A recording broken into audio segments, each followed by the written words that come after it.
இந்த ரிட்ரீட்டுக்கு வந்திருக்கிற நாம் இந்த எதற்காக நாம் இங்க கூடி வந்திருக்கிறோம் என்பதை கொஞ்சம் உணர வேண்டும். இந்த ரிட்ரீட் வருவதற்கு முன்பாக நான் தேவ சமூகத்திலே காத்திருக்கும் போது, ஆண்டவரே இந்த ரிட்ரீட்டுக்கு என்ன எந்த முகாந்திரத்தினால எங்களை கூட்டி சேர்க்க போறீங்க என்று சொல்லி நான் ஆண்டுடைய சமூகத்திலே காத்திருந்த போது, ஆண்டவர் மத்தேயு 5ஆம் அதிகாரம் 48வது வசனத்தின் மூலமாக என்னோடு இடைப்பட்டார். மத்தேயு 5:48 கொஞ்சம் படிங்க. ஆகையால் பரலோகத்தில் இருக்கிற உங்கள் பிதா பூரண சர்க்குணராய் இருக்கிறது போல நீங்களும் பூரண சர்க்குணராய் இருக்க கடவீர்கள். அதனால இங்க ஆண்டவர் நம்மிடத்துல எதிர்பார்க்கிற ஒரு காரியத்தை சொல்லிட்டு போனார். என்ன காரியம் என்றால், நீங்களும் இந்த இடத்துல உங்க பேரை போட்டு தனித்தனியா படிச்சீங்க. டேவிட் கேசவன் பூரண சர்க்குணராய் இருக்க கடவன். சொல்லுங்க, உங்க பேரை போட்டு படிங்க. ஆண்டவர் என்ன விரும்புகிறார்னா, யாரெல்லாம் இயேசு கிறிஸ்துவை ஏற்றுக்கொண்டோமோ அவங்க எல்லாம் பூரண சர்க்குணராய் மாற வேண்டும் என்று விரும்புகிறார். ஏன் மாறணும் அப்படின்னாக்கா, பரலோகத்தில் இருக்கிற பிதா அப்படிப்பட்ட ஒரு பூரண சர்க்குணராய் இருக்கிறதுனால நாமெல்லாம் இங்க பூலோக வாசிகள் அல்ல, நாமெல்லாம் யாரு? பரலோக வாசிகள். எத்தனை பேர் விசுவாசிக்கிறீங்க? நான் இந்த உலகத்துக்கு உரியவன் அல்ல, இந்த பூமிக்கு உரியவன் அல்ல, நான் எதுக்கு உரியவன்? பரலோகத்துக்கு உரியவன் என்ற அந்த எண்ணம் இப்பொழுதே வரணும். இப்பொழுதே வரணும். அன்பாலே இன்னைக்கு பாருங்க, இன்னைக்கு உண்மையிலே நான் என் குழந்தை பிறந்த உடனே என்னுடைய மகளுக்கு நான் அப்பயே என்ன செஞ்சேன்னா, குழந்தை பிறந்த உடனே இப்ப டாக்டரா தான் வரணும். என்னதான் வரணும்? டாக்டரா தான் வரணும். நான் என்ன பார்மசிஸ்ட், நான் ஒரு கம்பவுண்டர். என்னுடைய பிள்ளை டாக்டரா தான் வரணும். அந்த சின்ன பிள்ளையில இருந்தே அவளுக்கு ஊட்டி ஊட்டி வர தண்ணி டாக்டர் தான், டாக்டர் தான், டாக்டர் தான். என்ன செய்யவே டாக்டர் தான். அந்த எண்ணத்தை நாம ஊட்டணும். அதே போலதான் இன்னைக்கு ஆண்டவர் நமக்கு பைபிள்ல இருந்து நமக்கு ஒரு எண்ணத்தை ஊட்டுகிறார் அவருடைய பிள்ளைகளுக்கு. என்னன்னா, நீ பூலோகவாசி அல்ல, நீ பரலோகவாசி. சொல்லு, நீ பரலோகவாசி. சொல்லு, நீ பரலோகவாசி. சொல்லு, நான் பரலோகவாசி. இந்த பூமிக்கு உரியவன் அல்ல, நான் பரலோகத்துக்கு உரியவன். சொல்லிக்கிட்டே இருங்க. நான் இந்த பூமிக்கு உரியவன் அல்ல, நான் பரலோகத்துக்கு உரியவன் என்று சொல்லி நாம் சின்னதிலிருந்தே, நம்ம ஆரம்பத்திலிருந்தே, ரட்சிப்பின் ஆரம்பத்திலிருந்தே நமக்கு அந்த எண்ணம் வரணும். அன்பால் இன்னைக்கு அதனாலதான் இந்த வார்த்தைகளை சொல்றார். என் பிதா பூரண சர்க்குணராய் இருக்கிறது போல நீங்களும் என்ன செய்யுங்க? பூரண சர்க்குணராய் இருக்க கடவீர்கள் என்று ஒரு கட்டளையாவே கொடுத்திருக்கிறார் ஆண்டவர். இது ஒரு கட்டளை, இது ஒரு அட்வைஸ். நீ எப்படி வேணாலும் எடுத்துக்கலாம். இது ஒரு ஆலோசனை, இது ஒரு எப்படி சொல்லலாம், இது ஒரு இன்ஸ்ட்ரக்ஷன், ஒரு நீ கடைபிடிக்க வேண்டிய ஒரு கட்டாயத்தின் பேர்ல நீ கடைபிடிக்க வேண்டிய ஒரு காரியம். ஏன்னா ஆண்டவர் சொல்றாரு, பரலோகத்துல பிதா எப்படி பூரணரா இருந்தாரோ அதே போல நீங்க பூரணா இருக்க வேண்டும். அப்பதான் அங்க போய் சேர முடியும். அதனால்தான் பூரண சர்க்குணர் அப்படின்னு அதுக்கு நம்ம முன்னேறி செல்ல வேண்டும் என்று இந்த கட்டளையில இந்த ஆலோசனை நமக்கு ஆண்டவராகிய இயேசு கிறிஸ்து உயிரோடு இருந்த நாளிலே கொடுத்துட்டு போனார். இததான் இன்னைக்கு இந்த தீம் சொல்லுவாங்க. இந்த ரிட்ரீட்டுக்கு, இந்த ரிட்ரீட்டினுடைய தீமாக ஆண்டவர் இந்த வார்த்தையை கொடுத்தார். இந்த இதை பாருங்க, நீங்க என்ன போட்டுருங்க, நீங்களும் பூரண சர்க்குணராய் இருக்க கடவீர்கள். நல்லா எழுதி வச்சுங்க, நான் பூரண சர்க்குணராய் இருக்க கடவன். உங்க நோட்லயோ பைபிள்லயோ இந்த வருஷத்தை போட்டு, ஆண்டவர் எனக்கு கொடுத்த ஆலோசனை இந்த ரிட்ரீட்ல, நான் பூரண சர்க்குணராய் மாற வேண்டும் என்று ஆசைப்படுகிறார். அதனால இன்னைக்கு இதை நம்ம மனசுல வச்சுக்கிட்டு தான் இந்த 3 நாளும் டிராவல் பண்ண போறோம். ஆமென். என்ன 3 நாள் டிராவல் பண்ண போறோம்னா, 4 நாள். இன்னைக்கு ஒரு நாள் ஃபர்ஸ்ட் டே, அடுத்த நாளைக்கு, நாளான்னைக்கு, அடுத்த நாள், 4 நாளுக்கு எப்படி டிராவல் பண்ண போறோம்? பூர்ண சர்க்குணராய் மாறும். சொல்லுங்க, அது என்னங்க பூரணம், அது என்ன சர்க்குணம்? பூரணம் பலகாரம் கிடையாது. பூரணம்னா என்னன்னாக்கா, பாருங்க, நான் இதை கொஞ்சம் தியானிச்சேன். ரொம்ப நாளா இதை குறித்து ஒரு காரியத்தை பூரணம் என்றால் ஆங்கிலத்தில் பர்ஃபெக்ட் அப்படின்னு சொல்லுது. ஆங்கில பைபிள்ல என்ன எழுதியிருக்கு அப்படின்னா, பர்ஃபெக்ட் அப்படின்னு இருக்கு. ஃபாதர் எப்படி பர்ஃபெக்டா இருந்தாரோ, சன் நீனா டாக்டரா இருந்தாலும் சன்னா இருந்தாலும் நாம எப்படி இருக்கணுமா? பர்ஃபெக்டா இருக்கணும். அப்படிதானே? ஆமா. ஃபாதர் எப்படி, தாய் எப்படியோ பிள்ளை அப்படின்னுவாங்க. தகப்பன் எப்படியோ மகன் அப்படின்னுவாங்க. நமக்கு பரலோகத்து தகப்பன் எப்படி இருக்கிறாரோ அதே மாதிரிதான் நாம என்ன செய்யணும்? பர்ஃபெக்டா இருக்கணும். அப்ப பர்ஃபெக்ட் அப்படின்னாலே என்னன்னா, சரியான அல்லது பூரணமான அல்லது முற்று பெற்ற என்ற பல அர்த்தங்களை குறிக்கிறது. பர்ஃபெக்ட் அப்படின்னாலே சரியான அல்லது பூரணமான, முழுமை பெற்ற. அப்ப நம்முடைய வாழ்க்கையில ஆண்டவர் எதிர்பார்க்கிறது என்னன்னா, ஒரு சரியான வாழ்க்கையை நீ வாழ்ந்தாதான் பரலோகத்துல வந்து வாழ முடியும். அன்பானவர்களே, என் கூட வந்து நீ பரலோகத்துல வாழணும்னா பூலோகத்தில் நீ ஒரு சரியான வாழ்க்கையை வாழணும், அல்லது ஒரு முழுமை பெற்ற வாழ்க்கை வாழணும், அல்லது அல்லது பூரணமான ஒரு வாழ்க்கையை நீ வாழ்ந்தாதான் நீ பரலோகத்துல வந்து வாழ முடியும் என்பதை அழகா தெளிவா சொல்றார். அதுதான் பர்ஃபெக்ட். நான் பர்ஃபெக்டான தேவன், நாமளும் பர்ஃபெக்டா இருக்கணும். சொல்லுங்க பாதுல பார்த்து, கடவுள் பர்ஃபெக்டா இருக்கிறத போல நானும் பர்ஃபெக்டா இருக்கணும், நீனும் பர்ஃபெக்டா இருக்கணும். ஆமானா இல்லையா? சொன்னீங்களா இல்லையா? அடுத்தவங்களை பார்த்து பர்ஃபெக்டா இருக்கு. இங்கிலீஷ்ல சொன்னாதான் புரியும், இல்லைன்னா தமிழ்ல சொல்லு. சரியா நட, சரியா இரு. சரியில்லாம இருந்தா அங்க போக முடியாது, அவர் கூட வாழ முடியாது. ஆமே. அப்ப சரியான முறையில நம்ம வாழ்க்கையை நடத்த வேண்டும் என்று விரும்புகிறார். அன்பாலே, அது ஓகே, பர்ஃபெக்ட்னு. அப்ப சற்குணம் அப்படின்ற, சற்குணம்னா என்ன அப்படின்னு கொஞ்சம் பாத்தீங்கன்னா, குட் நேச்சர் அப்படின்னு போட்டிருக்கு. என்ன போட்டிருக்கு? குட் நேச்சர், நோபிலிட்டி, அடுத்தது நோபிலிட்டி ஆஃப் கேரக்டர். என்னது? கேரக்டர். அதுக்கு தமிழ்ல சொல்றாங்க உன்னதமான பாத்திரம், பெருந்தன்மையான பாத்திரம் அப்படின்னு சொல்லுவாங்க. என்னது? உன்னதமான பாத்திரம் அல்லது பெருந்தன்மையான ஒரு பாத்திரத்துல பூரண சற்குணர். அந்த சற்குணம் அப்படின்றது நல்ல சுபாவத்தை குறிக்கிறது. சொல்லுங்க. குட் குட் கேரக்டர், அதுதான் சுபாவம். சற்குணம் அப்படின்றது அதுதான்.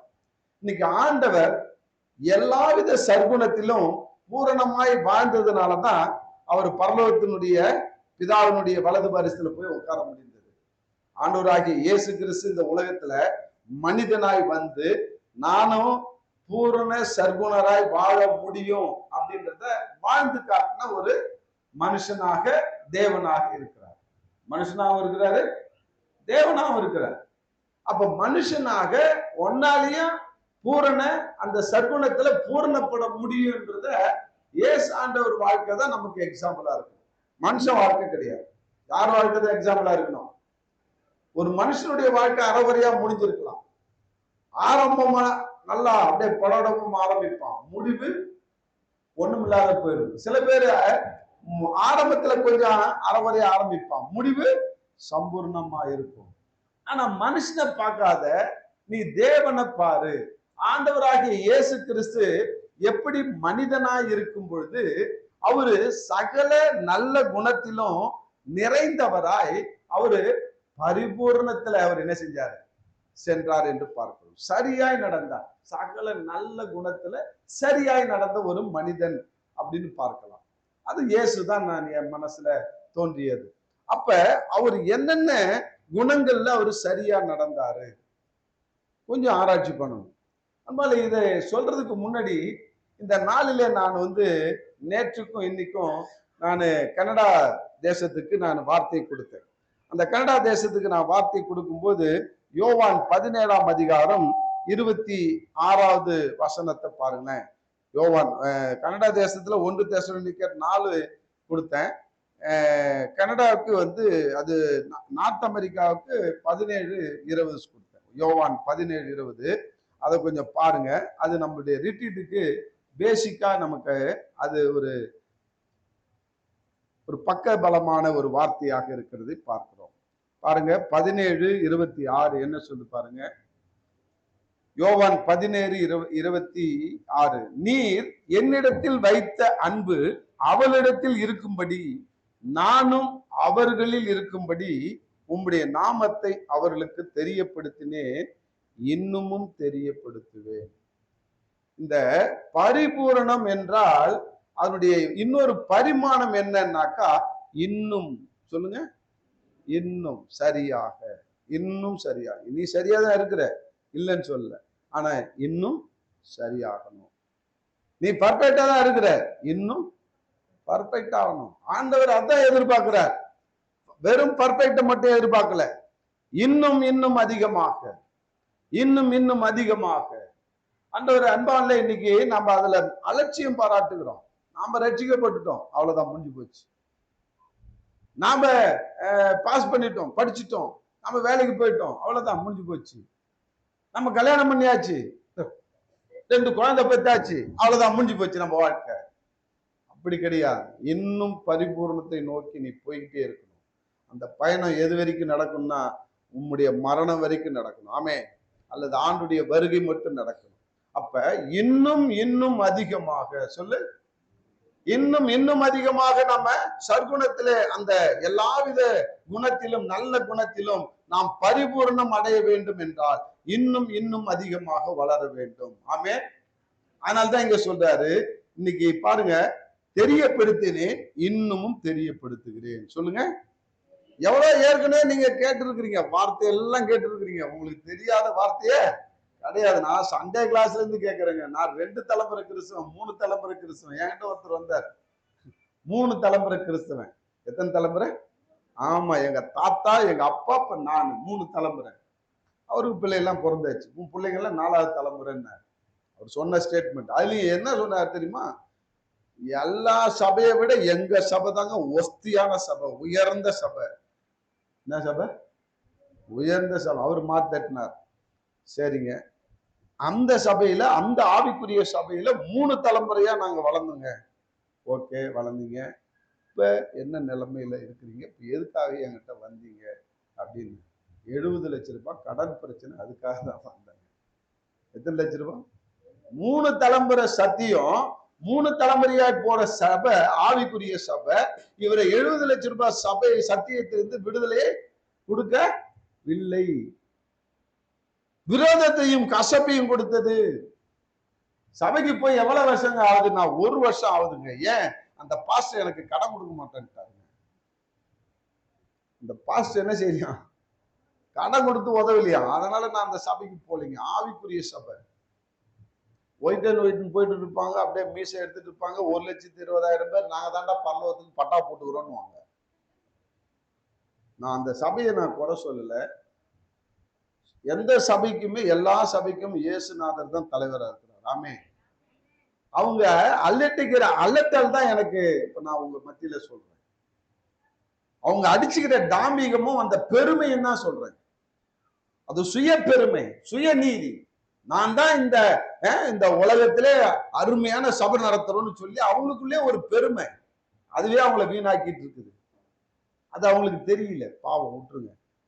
இந்த வந்தவர் சொன்னாரு, நாங்க சத்தியத்தை அறிஞ்சவங்க அப்படின்னு. ஒரு வசனத்தை சொல்றேன், அப்படியே அழகா மனப்படமா சொல்றேன். ஒவ்வொரு வசனத்தை எடுத்து சொன்னா அப்படியே டக்கு டக்கு டக்கு டக்குன்னு சொல்றாரு. அப்பயே எல்லா வசனத்தையும் அவர் என்ன செஞ்சிருக்கிறார்? அறிந்து வைத்திருக்கிறார், தெரிந்து வைத்திருக்கிறார். ஆனா மூல அறிவுல தெரிஞ்சு வச்சிருக்கிறார். எந்த அறிவுல? மூளை அறிவியல, இருதயத்துல இல்லை. இருதயத்துல நீ இறக்கினாதான் அது உனக்கு ஒர்க் அவுட் ஆகும். மூல அறிவுல நீ தெரிஞ்சிருந்தா உனக்கு உதவி செய்யாது எந்த வசனமும். ஆனால்தான் ஆண்டவராகிய இயேசு கிறிஸ்து சொல்றாரு, அவளுக்கு நான் தெரியப்படுத்தினேன், இன்னமும் தெரியப்படுத்துவேன். ஏன் இன்னமும் தெரியப்படுத்தணும்? ஏற்கனவே தான் தெரியப்படுத்திட்டார, ஏன் இன்னமும் படிக்கணும்? வருஷம் முதல் வருஷத்துல முதல் கிளாஸ்ல படிச்சாச்சு, முடிச்சாச்சு. அதோட அடுத்த வருஷம் எக்ஸாம் வரும்போது கடைசியில நீ படிக்காம எழுதுவியா? உனக்கு ஞாபகத்துல இருக்குமா? இருக்காது. அப்படியே ஒரு ரிவிஷன் சொல்லுவாங்க. அது என்ன சொல்லுவீங்க? ஒரு ரிவிஷன். முதல் பாடத்திலிருந்து கடைசி பாடம் வரைக்கும் ஒரு ரிவிஷனை பார்த்தீங்கன்னா உங்களுக்கு எல்லாம் மெமரியில. அப்ப இன்னும் தெரிந்து கொள்ள வேண்டும். சொல்லுங்க. அப்ப நான் சற்குணராய் மாறுவதற்கு இன்னும் இன்னும் இன்னும் அதிகமாக நான் தெரிந்து கொண்டே இருக்க வேண்டும். ஆமென். நான் அப்பதான் பர்ஃபெக்ட் ஆவேன், பரிபூர்ணம் அடைய முடியும். அன்பாலே, இந்த ஒரு காரியத்தை பார்த்த உடனே எனக்கு ஆச்சரியமாயிடுச்சு. அப்ப ஆண்டவர் நமக்கு இன்னும் இன்னும் தெரியப்படுத்துகிறார். எதற்கு? நீ பர்ஃபெக்டா சரியா மாற. சொல்லுங்க. சரியில்லாம இருக்கிறோம், அப்படியே கேட்டுட்டு தான் வருவோம், எங்கேயோ எட்டு தப்பா ஓடிடுவோம். அன்பாலே, அந்த மாதிரி ஓடிடாதபடிக்கு நீ இன்னும் சரியா உன் ஓட்டத்தை ஓடணுன்றதுக்காக, நீ ஓட்டத்தை பரிபூர்ணமாய் பர்ஃபெக்டா முடிக்கணுன்றதுக்காக ஆண்டவர் இன்னும் இன்னும் அதிகமாக நமக்கு தெரியப்படுத்தி கொண்டே இருக்கிறார். எத்தனை பேருக்கு புரியுது? புரியுதா புரியலையா? அன்பாலே, இன்னைக்கு பாருங்க, 1 தெசலோனிக்கர் 4ஆம் அதிகாரம் 1வது வசனத்தை படிங்களேன். 1 தெசலோனிக்கர் 4:1 என்ன போட்டிருக்கு பாருங்க. அன்றியும் சகோதரரே, நீங்கள் இன்னென்ன பிரகாரம் நடக்கவும் தேவனுக்கு பிரியமாய் இருக்கவும் வேண்டும் என்று நீங்கள் எங்களோடு கேட்டு ஏற்றுக்கொண்டபடியே அதிக அதிகமாய் தேரும்படிக்கு கர்த்தர் இயேசுவுக்குள் உங்களை வேண்டிக் கொண்டு புத்தி சொல்கிறேன். கர்த்தராகி இயேசுவுக்குள் உங்களை வேண்டிக் கொண்டு புத்தி சொல்ற பவுல் இங்க சொல்றாரு, அதிக அதிகமாய் தேரும்படிக்கு. சொல்லுங்க. பக்கத்துல பார்த்து சொல்லு, அதிக அதிகமா தேரணும், இல்லைன்னா மோன தேராத விட்டு மோனே நம்ம எல்லாம் தேர்னவெல்லாம் இருக்கணும்ன்றாரு. இன்னும் அதிக அதிகமா தேரணுமா? எது தேர்னது போதாது. சொல்லு. ஆமா, நம்ம சாப்பிட்டது போதும்னு நேத்து நல்லா ஃபுல்லா சாப்பிட்டேங்க, இன்னைக்கு நான் சாப்பிடவே மாட்டேங்கன்னு சொல்லி இருப்போமா? இன்னைக்கு என்ன செய்வோம்? அதை விட ஃபுல் கட்டு கட்டுவோம் இல்லையா? ஒவ்வொரு நாளும் கட்டுக்கட்டா கட்டுவோம். அதோட பணம் சம்பாதிக்கிறேன்னு வச்சுக்கேன், போதுங்க, நேற்று 1000 ரூபாய் சம்பாதிச்சுட்டேங்க, இன்னும் ஒரு மாசத்துக்கு நான் பக்கமே போக மாட்டேங்க, சம்பாதிக்கிறது நிறுத்தியா? இன்னும் அதிகமா சம்பாதிக்கணுங்க. சாப்பாட்டுல பணம் சம்பாதிக்கிறதுல இன்னும் அதிகமா நம்ம செலவிடுறோம். பாருங்க, அனாவசியமா இந்த செல்போன்ல இன்னும் அதிகமா நேரத்தை செலவு பண்றோம். ஒரு தடவை தான் பார்த்துட்டு அதே தானே பார்க்க போற கன்றாவி. அது இன்னும் பார்த்து பார்த்து என்ன செய்ய போற? சொல்லுங்க பாப்போம். இன்னும் அதுதான் தாங்க முடியல. பாரு, இன்னும் அதிகமாய் பிசாசு ஒண்ணா இன்னும் அதிகமாய் உன்னை என்ன செய்யுது? நேரத்தை டைவர்ட் பண்ணுது, காலத்தை டைவர்ட் பண்ணுது, உன் மூளையை டைவர்ட் பண்ணுது. ஏன்? நீ பரிபூர்ணமா ஆயிடாதபடிக்கு, நீ சத்குணத்துல சரியான முறையில நடக்க முடியாதபடிக்கு கலையை விதைத்து கொண்டிருக்கிறான் பிசாசு. Be careful. இந்த பவுல் அழகா எழுதுறார், இன்னும் அதிகமாய் நீ தேரும்படிக்கு உனக்காக நான் வேண்டுதல் செய்கிறேன். இன்னைக்கு நாம நமக்கே வேண்டுகிறோமா? ஆண்டவரே, நான் இன்னும் அதிகமாய் உம்முடைய சர்க்குணத்துல வளரணும் ஆண்டவரே, நான் இன்னும் பூர்ணப்படணும் ஆண்டவரே, நான் அறகுறையா இருக்கிறேன். எத்தனை பேர் அறகுறையா இருக்கிறேன்னு ஒத்துக்கிறீங்க? முதல் எல்லாம் தெரிஞ்ச ஏகாம்பரம் நம்ம இல்லையா? எனக்கு தெரியாத சத்தியமா, என்கிட்ட ஒரு ஏகாம்பரம் வந்தாருல்ல, அவரு பேர் ஏகாம்பரம் கிடையாது, 70 லட்சத்துக்கு கடங்காரு. அவர்கிட்ட வந்து எனக்கு எல்லாம் தெரியுங்க, சத்தியம் எல்லாம் தெரியுங்க, எல்லாம் தெரியுங்க, இந்த வசனம் இந்த வார்த்தையில இருக்கு, இந்த வசனம் இந்த அதிகாரத்துல இருக்கு, எனக்கு அதிகாரம் மறந்து நான் 10வது கிளாஸ் ஃபெயிலு, நான் தமிழே ஒழுங்கா எழுத தெரியாதவன், என் பேரே எழுத தெரியாதவன், கேசவ பெருமாளுக்கு கோசவ பெருமாள் எழுதிட்டேன். இன்னைய வரைக்கும் என் ஃப்ரெண்டுங்க அதை சொல்லியே என்ன சாவடிக்கிறாங்க, கோசவ பெருமாளை இங்க வாங்க. அப்ப நான் வந்து தமிழ்ல அறகுறை, படிப்புல அறகுறை, ஃபெயில் ஆகி பாஸ் ஆனேன். அவரு எல்லாம் பர்ஃபெக்ட் இன்ஜினியர். அவரு அழகா சொல்றாரு, எனக்கு இந்த வசனம் எல்லாம் அத்துப்படி அப்படின்றாரு. எல்லாம் அத்துப்படி தான், ஆனா என்ன இல்லை, இருதயத்துல இல்லை, இன்னும் தேரல, அதிகமா தேரல. தேராதனால்தான் ஃபெயில் ஆயிட்டேன். இன்னைக்கு ஆவிக்குரிய வாழ்க்கையில நீ ஃபெயில் ஆயிட்டேன்னா இன்னும் நான் தேரலன்னு அர்த்தம். சொல்லுங்க. இன்னும் நம்ம தேரணும். அதுக்காக தான் இப்படிப்பட்ட ரிட்ரீட் எல்லாம் ஆண்டவர் வைக்கிறார். ஆமே. எத்தனை பேர் உண்மையே நீங்க மதுராந்தகத்துல எத்தனையோ பேர் இருந்தாலும் வந்திருக்கிறவங்க அதிக பாக்கியவாங்க. ஆனா அவங்க பாக்கியவான்கள், நீங்களாம் யாரு? அதிக பாக்கியவான். சொல்லு. சொல்லு. பக்கத்துல பார்த்து அதிக பாக்கியவான். இந்த பாக்கியம் அவனுக்கு கிடைக்கல. எவனுக்கோ ஒரு பேரை சொல்லு, வராதவன் பேர. அவங்களுக்கு கிடைக்கல. புரியல? இந்த அன்பால இது ஏன் சொல்றேன்னா, இன்னைக்கு நம்ம இன்னும் அதிகமா தேர வேண்டும் என்று ஆண்டவர் ஆசைப்படுகிறார். அதனால்தான் இப்படிப்பட்ட சத்தியத்தெல்லாம் கொடுக்கிறார். நம்ம தேர்ன புருஷனா இருக்க போறோமா, தேராத புருஷனா இருக்க போறோமா? கொஞ்சம் யோசிங்க. நம்ம இன்னும் அதிக அதிகமாய் தேரும்படிக்கு அப்படின்னாரு. அதனால இன்னைக்கு ஏன் இதெல்லாம் சொல்றாரு ஆண்டவர் அப்படின்னாக்கா, எதுல தேரணும்னு நினைக்கிறாருன்னு இங்க பவுல் சொல்றாருன்னா, பரிசுத்தத்துல தேரணுமா. என்னது? பாருங்க, இது 3வது வசனம் படிங்க. நீங்கள் பரிசுத்தம் உள்ளவர்களாக வேண்டும் என்று தேவனுடைய சித்தமாய் இருக்கிறது. அந்தபடியே நீங்கள் வேசி மார்க்கத்துக்கு விலகி இருங்கள். இதை நிறைய சொல்றாரு. அப்ப பரிசுத்தம் என்ற சற்குணத்துல இன்னைக்கு நாம எல்லாம் பர்ஃபெக்டா மாறணும். ஏதா மாறணும்? பரிசுத்தத்தை நம்ம பர்ஃபெக்டா மாறி இருக்கிறோமா? ஆண்டவர் இன்னைக்கு அதிகமா அதிகமா மாறணும்னு எதிர்பார்க்கிறார். இந்த பரிசுத்தம் பத்தாது ஆண்டவரே, இந்த பரிசுத்தம் பத்தாது மகனே மகளே, இன்னும் அதிக அதிகமாய் தேரு. அது கீழே 10வது வசனத்தை பாடுங்களேன். அந்தபடி நீங்களும் மக்கதோனியா நாடு எங்கும் உள்ள சகோதரர்கள் செய்து வருகிற சகோதரரே, அன்பிலே நீங்கள் இன்னும் அதிக அதிகமாய் பெருகவும். இன்னும் எதுல பெருகணுமா? அன்புல பெருகணும். இன்னும் அதிக அதிகமா பர்ஃபெக்ட் பரிசுத்தத்துல இன்னும் அதிக அதிகமாய் நம்ம பரிபூர்ணப்படணும். அன்புல இன்னும் அதிகமா வளர்ந்து இன்னும் என்ன செய்யணும்? அந்த சற்குணத்துல பரிபூர்ணப்படணும். இன்னைக்கு நம்ம அன்புல எப்படி இருக்குது? துட்ட அன்பு. சொல்லுங்க, குறைவா இருக்கு. நம்முடைய அன்பு மனுஷ அன்பாவே இருக்கு. இன்னும் தேவ அன்பு நமக்குள்ள என்ன செய்யல? ஊற்றப்படலை. அந்த ஊற்றப்பட்ட அன்பு நமக்குள்ள ஊற்றப்படும் போது நம்ம அன்புல இன்னும் அதிக இங்க கவனிங்க. அங்க ஏதாவது போட்டோம், நீங்க இங்க கவனத்தை இங்க செலுத்துங்க. அங்க செலுத்துறதுனாலே நீங்க கோட்டை விடுறீங்கன்னு அர்த்தம். நம்மள யார் நடந்தா என்ன, அது எப்படி போனா என்ன, நமக்கு நம்ம கவனம் எங்க இருக்கணும்? செய்தியில தான் இருக்கணும். அதான் நீ போச்சுப்ப. இதுதான் இன்னும் அதிக அதிகமாய் கவனி. இன்னும் உன் கவனத்தை சேதற விடாத. பிசாசு சேதற விடுவான். குழந்தை அப்பதான் கத்தும் ஏன்னும். உடனே கொஞ்சம் அப்பதான் குழந்தை வேற கொஞ்சம் வேற செய்தி கேட்டு இருக்கும்போது வீட்டுல கொஞ்சம் இருந்தெல்லாம் பத்தாது, இங்க வேற போட்டு விட்டு கொஞ்சுவேன். அந்தால அது கொஞ்சது போய் அப்புறமா முடிஞ்ச உடனே போய் கொஞ்சிக்கும். சொல்றது புரியுதா? இன்னைக்கு கவனத்தை செதற விடாத.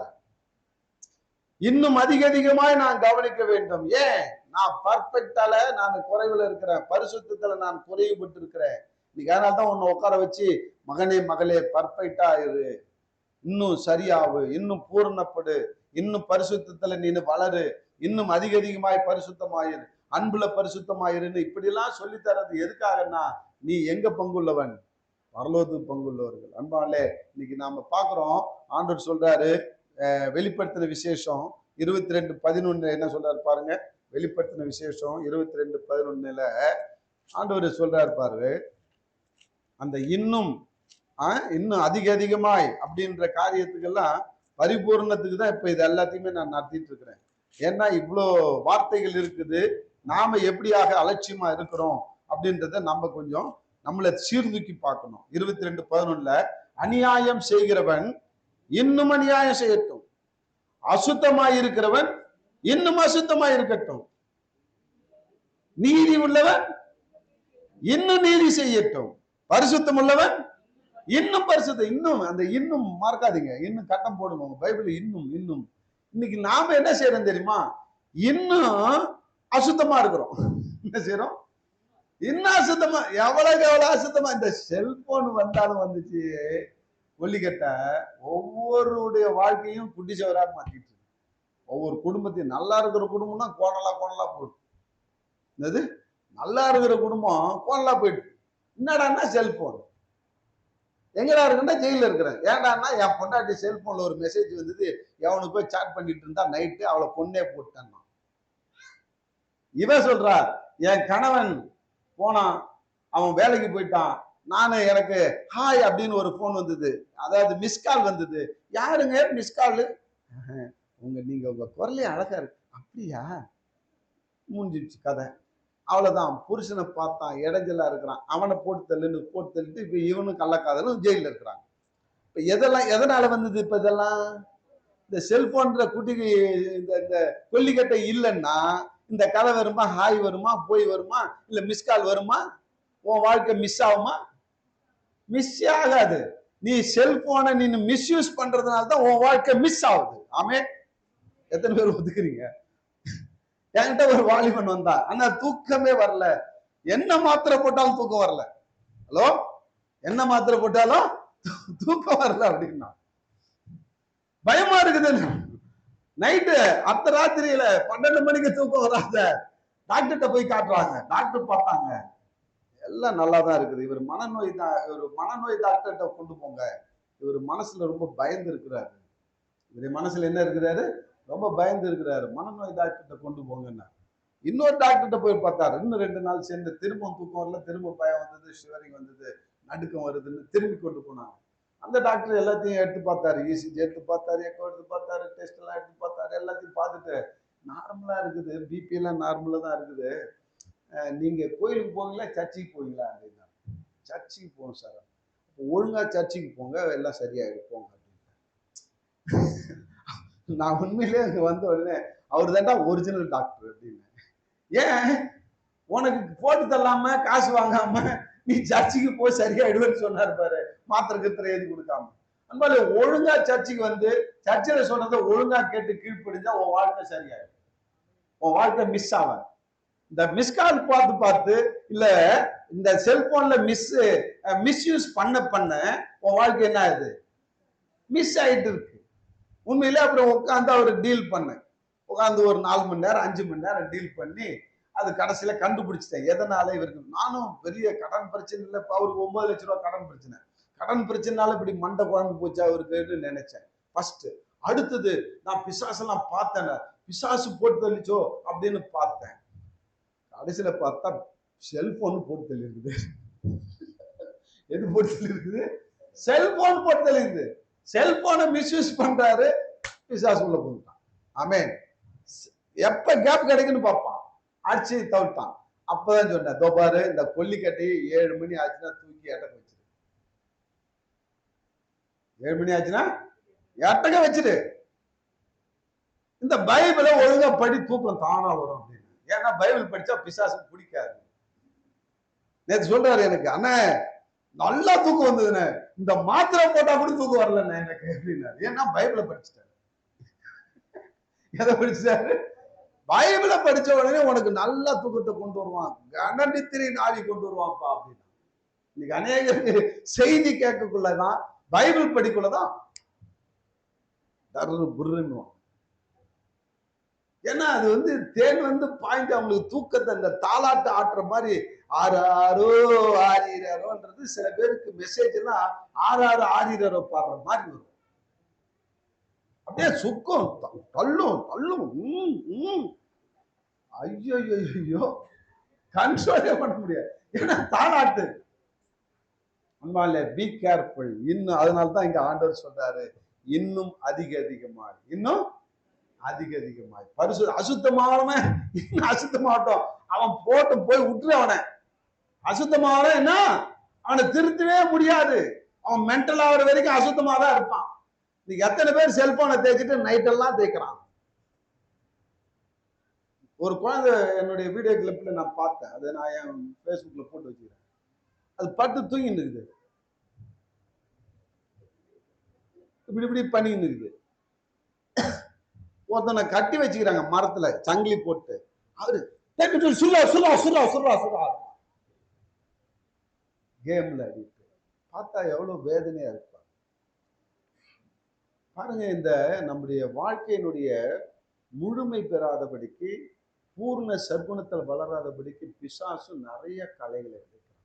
அதுல பெரிய டூல்ஸ் தான் இந்த செல்போன். Be careful. அதை கையாளுற முறையில கையாளு. அதை மிஸ்யூஸ் பண்ணினா உன் வாழ்க்கை மிஸ் ஆகும். அன்பாலே இன்னைக்கு நாம எப்படி அதை யூஸ் பண்றோன்றதை பொறுத்து பண்ணிக்கோ. அது யூஸ் பண்றதை பொறுத்து உன் வாழ்க்கை அது யூஸ் ஆகும். நீ மிஸ்யூஸ் பண்ணினாக்க உன் வாழ்க்கை மிஸ் ஆகும். இன்னைக்கு எத்தனை பேருடைய வாழ்க்கை கண்ணீர்ல இருக்கு தெரியுமா? இந்த செல்போன் வந்த பிறகு எத்தனை பேருடைய வாழ்க்கை தரம் உயர்ந்திருக்கிறதோ, அதே போல ஒரு 10% உயர்ந்திருக்குதுன்னா செல்போனால, அதே 90% பேருடைய வாழ்க்கை தாழ்த்து பாதாளத்தில் தள்ளப்பட்டிருக்கு.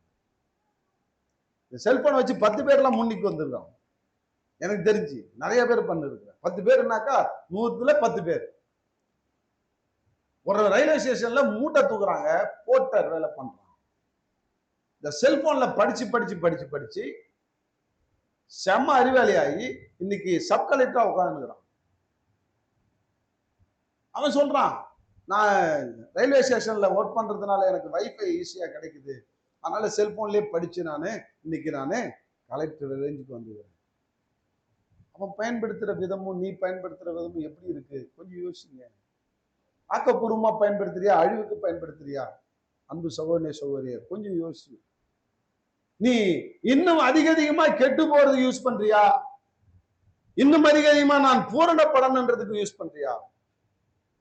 நெருப்பு நல்லதையும் செய்யும், அழிவையும் செய்யும். நல்லது செய்யறதை விட அழிவு தான் அதிகமா செய்யுது இல்லையா? நெருப்பு கொட்டுச்சுன்னா காட்டையே கொளுத்திட்டு, ஊட்டியே கொளுத்திட்டு, ஊரையே என்ன செய்யுது, கொளுத்தி நாசமாக்கிடுது. அது நாசப்படுத்துறதுல நல்லா கில்லாடியது. ஆனா ஆக்கப்பூர்வமா கொஞ்சோண்டு நெருப்பு இருந்தா தான் நம்ம பூவா சமைக்க முடியும் இல்லையா? அது கொஞ்சம் 10% நன்மை செய்யுது. அப்ப நெருப்பு தேவை, அதுக்காக தான் வச்சிருக்கிறார் ஆண்டவர். செல்போன் தேவை, அதுக்காக தான் ஆண்டவர் கொடுத்திருக்கிறார். ஆனா பிசாசானவன் செல்போன் என்ன செய்யறான், ஓவரா அதிகமாக பயன்படுத்த வைத்து இன்னைக்கு நீ நானும் பூர்ணப்படாதபடிக்கு, பர்ஃபெக்ட் ஆகாதபடிக்கு அவன் தடை செய்து கொண்டிருக்கிறான். Be careful. அன்பாலே, இது காலத்துக்கு ஏற்ற செய்தியாக இருக்குது. எத்தனை பேர் விசுவாசிக்கிறீங்க? இன்னைக்கு நீ நானும் எப்படி பூரணமாகணும் என்பதை இயேசுநாதர்கிட்ட கத்துக்கோ. இன்னைக்கு அதனால்தான் சொல்றாரு, இன்னும் நீதி செய்கிறவன் இன்னும் நீதி செய்யட்டும், பரிசுத்தம் உள்ளவன் இன்னும் பரிசுத்தமாகும். போதுன்னு சொல்லல, இன்னும் பரிசுத்தமாக. இன்னும் அங்க ஒட்டிட்டு இருக்குது அழுக்கு, அதெல்லாம் நீ கிளை பண்ணு, இன்னும் பரிசுத்தமாக்கு. அப்ப அந்த இன்னும் என்ற அந்த வார்த்தையை கொஞ்சம் உங்க மனசுல ஆழமா பதிவு பண்ணுங்க. நான் பரிசுத்தமானது பத்தாது. சொல்லு, நான் இன்னும் பர்ஃபெக்ட் ஆகணும், இன்னும் பரிசுத்தமாகணும், இன்னும் ஆண்டவருக்கு பிரியமானவனாய் மாறணும், இன்னும் நான் மாறணும், இன்னும் நான் மாறணும், இன்னும் நான் ஜெபிக்கணும், இன்னும் நானே முழங்கால் படியிடணும், இன்னும் வேதத்தை வாசிக்கணும், இன்னும் ஆண்டவர் எப்படி இருந்தாரோ அதன் போல ஆண்டுடைய சாயல்ல மாறணும். அந்த வெறி வாஞ்சை இருந்துன்னா உன் வாழ்க்கை பர்ஃபெக்டா மாறும், சம்பூர்ணம் மாறும். ஆமே, எத்தனை பேர் அதை நம்புறீங்க? அன்பாலே, இன்னும் அதிகமாய் நீ டைம் இதுல செல்போன்லயும் பேஸ்புக்ல இன்ஸ்டாகிராம்ல பயன்படுத்துறத நீ வேதத்தை வாசிக்கிறதுல பயன்படுத்திப்பார். இன்னும் நான் அதிகமாய் வாசிக்க வேண்டும், இன்னும் அதிகமாய் நான் ஹின்ஸ் எடுக்க வேண்டும், இன்னும் அதிகமா நான் டெஸ்ட் பண்ணி கேட்கணும், இன்னும் அதிகமா செய்தி கேட்கணும், இன்னும் அதிகமா நான் ஜெபிக்கணும். அந்த மாதிரி நீ போய்ப்பார். இன்னும் அதிகமா நான் நற்குணத்துல வளரணும், அன்புல வளரணும். கொஞ்சம் யோசிப்பாரு, ஒரு தீர்மானம் எடு. இந்த ரிட்ரீட் உனக்கு ஒரு தீர்மானத்தை எடுத்து இன்னும் என்ற அந்த பொருளுக்கு, அந்த அந்த சொல்லுக்கு அர்த்தத்தை கண்டுபிடிச்சிரு. இந்த சொல்லுக்கு அர்த்தத்தை கண்டுபிடி. நான் இன்னும் அக்கிரமக்காரனா மாறக்கூடாது, இன்னும் அநியாயக்காரனா மாறக்கூடாது, இன்னும் நானு அசுத்தனா மாறக்கூடாது. அதுக்கு பதிலாக இன்னும் நான் பர்ஃபெக்டா மாறணும். சொல்லுங்க. சம்பாதிக்கிறதுல இன்னும் சம்பாதிக்கணும்னு நினைக்கிறோம் இல்ல, சாப்பிடுறதுல இன்னும் சாப்பிடணும் நினைக்கிறோம் இல்ல, இன்னும் ஆடைய ஒரு ஆடை 10 ஆடை இருக்குது, 10 புடவை இருக்குதுன்னா உனக்கு போதும், எனக்கு 10 புடவை இருக்குது அங்க, ஏங்க எனக்கு இந்த வருஷம் முழுவதும் இல்ல அடுத்த வருஷம் முழுவதும் எனக்கு புடவையே எடுத்து தர வேண்டாங்க, இந்த புடவையே கட்டி எல்லாத்தையும் கீழ்ச்சிட்டு பிறகு நான் புடவை எடுத்துக்கிறேன்னு சொல்றீங்களா? ஐயோ, இன்னும் போகலாம், இன்னும் ஒரு புடவை வேண்டாம். ஐயோ, அதனால இந்த ஆசையெல்லாம் விட்டுட்டு இன்னும் நானே எளிமையாய் மாறணும், இன்னும் நான் பரிசுத்தமாய் மாறணும், இன்னும் நானே அப்படி மாறு. அது இன்னைக்கு பியூட்டி பார்லர் நிறைய வந்துச்சு. அது செல்போன்ல வேற நீனே வீட்லயே பியூட்டி பார்லர் வச்சுக்கொண்டது, அதுக்கு எல்லா பொருளுங்க கிடைக்குதுன்னா இன்னும் அழகாகணும், இன்னும் நானே அழகாகணும், இன்னும் நானே அப்படியே அதுல போயிட்டு கான்சென்ட் பண்றோம். அன்பாலே, உன் புற அழகை விட ஆண்டவர் என்னத்தை பார்க்கிறாரு? உன்னுடைய அகத்தின் அழகை பார்க்கிறார். இன்னும் நான் தாழ்மை உள்ளவளாய் மாறணும், இன்னும் நான் பொறுமை உள்ளவளாய் மாறணும், இன்னும் நான் பரிசுத்தம் உள்ளவளாய் மாறணும், இன்னும் அன்புள்ளவளாய் மாறணும், இன்னும் அன்புள்ளவனாய் மாறணும்னு சொல்லி அதுக்கு நேரத்தை செலவு பண்றோமா? கொஞ்சம் யோசிச்சு பாரு. உன்னை கம்பேர் பண்ணிக்கோ, கம்பேர் பண்ணி பாரு. இன்னைக்கு அதனாலதான் இன்னைக்கு இந்த ரிட்ரீட்ல ஆண்டவர் சொல்றாரு, நீ எப்படி நீங்களும் பூரண சற்குணராய் இருக்க கடவீர் என்றார். பிதா எப்படி இருக்கிறாரோ அதே போல நான் இருந்தேன், நான் எப்படி இருந்தனோ அதே போல நீங்களும் இருங்க, பூரண சற்குணர். அதனால்தான் நீ தெரியப்படுத்தினேன், இன்னமும் தெரியப்படுத்துகிறேன். அதனால்தான் பவுல் சொல்றாரு, இன்னும் அதிகமாய் நீங்க தேறினவர்களாய் மாறணும். இந்த அதிக அதிகமா இன்னும் இந்த வார்த்தைகள்லாம் மறக்காதீங்க, கட்டம் போடுங்க உங்க பைபிள்ல. இன்னும் நான் எப்படியாக மாற, என் பைபிள் வந்து பாருங்க, எத்தனையோ வாட்டி படிச்சாச்சு, ஆயிரக்கணக்கான வாட்டி படிச்சாச்சு 30 வருஷத்துல. இன்னும் அதிகமாய் படிக்கிறேன், இன்னும் அதிகமா கட்டம் போடுறேன், இன்னும் கோட் அடிக்கிறேன், இன்னும் அதுல இருக்கிற ஆழமான ரகசியத்தை தோன்றுகிறேன். அந்த மாதிரி ஒரு ஆர்வமா படி. சில பேர் பைபிள் அப்படியே புத்தம் புதுசா இருக்கும். இன்னைக்கு இந்த செய்தியை குறித்து நான் ஓவரா ஜெபம் பண்ணிட்டே இருக்கும்போது, இதை குறித்து தியானம் பண்ணிட்டே இருக்கும்போது, ஆண்டவர் எப்படி எல்லா சர்க்குணத்திலையும் பர்ஃபெக்ட் ஆனார் கொஞ்சம் ஆராய்ச்சி பண்ணு. இந்த வேதத்துல ஏசாண்டவர் எப்படியெல்லாம் பூரணப்பட்டார், எதெல்லாம் பூரணப்பட்டார், எதெல்லாம் பூரணப்பட்டார் என்று, எந்தெந்த குணத்துல எந்தெந்த காரியத்துல ஒரு பரிபூர்ணம் அடைந்தார் என்று கொஞ்சம் ஆராய்ச்சி பண்ணு. ஆராய்ச்சி பண்ணதுல எனக்கு கிடைச்சதுல 21 காரியத்தை எனக்கு காமிச்சு கொடுத்தார். அந்த 21 காரியத்தை இன்னைக்கு நான் சொல்றேன், குறிச்சு வச்சுங்க. அந்த 21 காரியத்தை 3 ஆக்குங்க, எத்தனை எத்தனை வரும்? 7 7 3 7 21. அந்த 3 21 தான் வரக்கூடிய 3 நாளில் நான் செய்தியா கொடுக்க போறேன். எப்படி ஆண்டவர் 21 நற்குணத்திலே அல்லது சற்குணத்திலே அவர் பூரணப்பட்டாரோ அந்த வழியை நாம கத்துக்கிட்டோம்னா நாமளே என்ன செய்வோம்? அவரு சென்ற அடிச்சோடுல நாமும் செல்ல முடியும். ஈஸியான ஒரு வழி.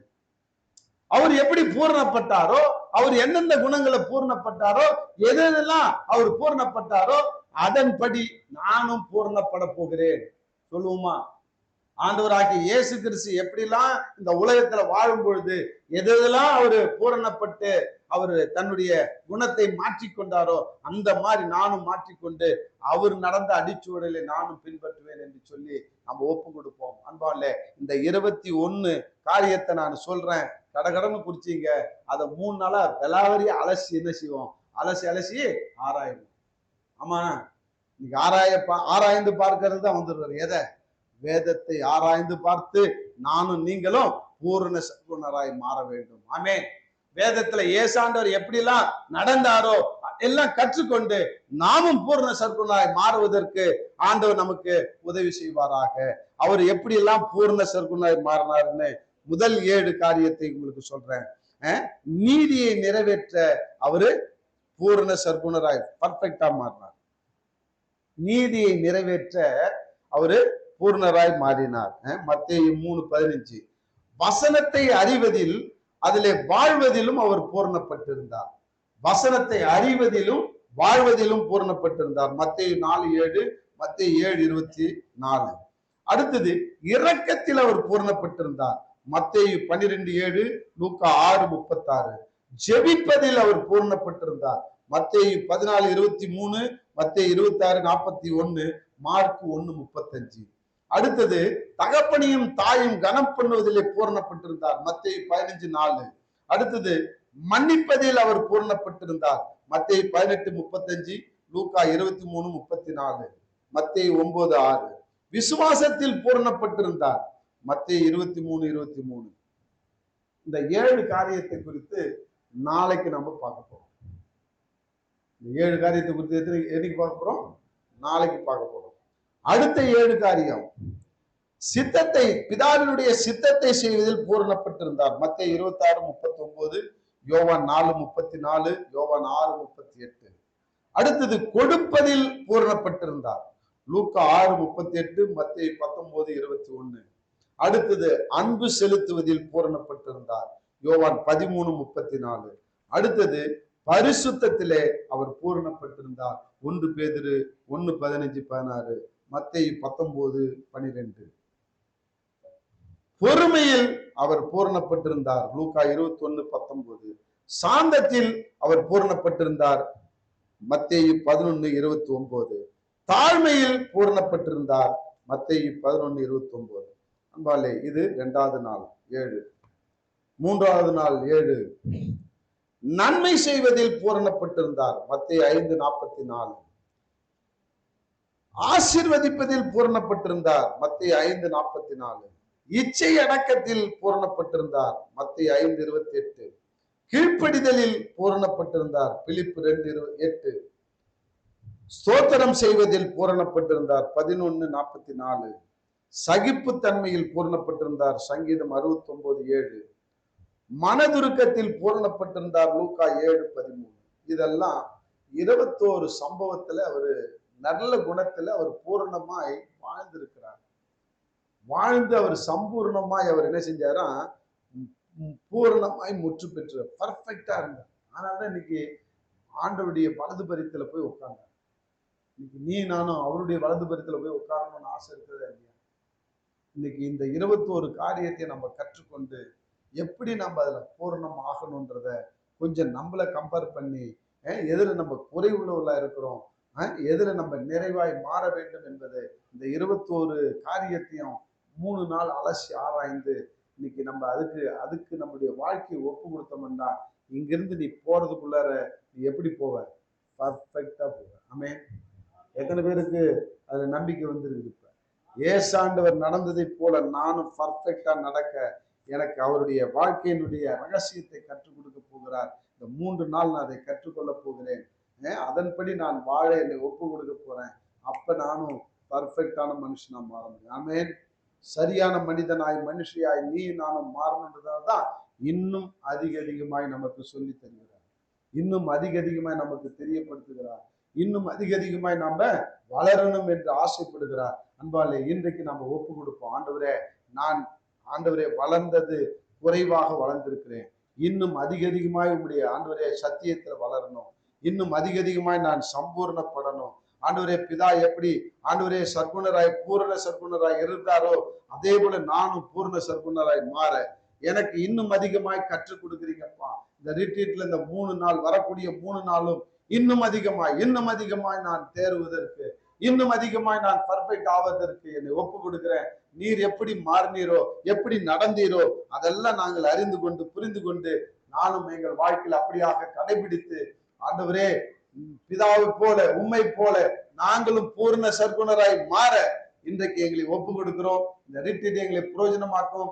வரக்கூடிய மற்ற ஊழியக்காரர்களை மறைத்து ஆண்டவரே நீர் பேசும். இன்னும் அதிகமாய் நாங்கள் கற்றுக்கொள்ள இன்றைக்கு நாங்கள் எங்களை ஒப்பு கொடுக்கிறோம். ஆண்டவரே எங்களுடைய எல்லா ஆண்டவரே பிரச்சனைகள், ஆண்டவரே எங்களுடைய வேதனைகள், எங்களுடைய ஆண்டவரே குடும்பங்கள் எல்லாத்தையும் மறந்து இந்த 4 நாட்கள் இந்த பரலோக சிந்தனையில நாங்கள் வாழ, நாங்கள் இந்த பூமிக்கு உரியவர்கள் அல்ல, பரலோகத்துக்கு உரியவர்கள். அந்த பரலோகத்துக்கு நாங்கள் தயாராகிறதுக்கு எங்களை தகுதிப்படுத்த நீர் ஆண்டவரை கற்றுக் கொடுக்கிற சத்தியத்திலே இன்னும் அதிகமாய் வளர என்னை எங்களை ஒப்பு கொடுக்கிறோம். நேரே கரம் பிடித்து வழி நடத்துங்க, ஆசீர்வதிங்க. இயேசு கிறிஸ்து நாமத்தான் ஜெபிக்கிறேன் ஜூன்ல தகப்பனே. ஆமென், ஆமென்.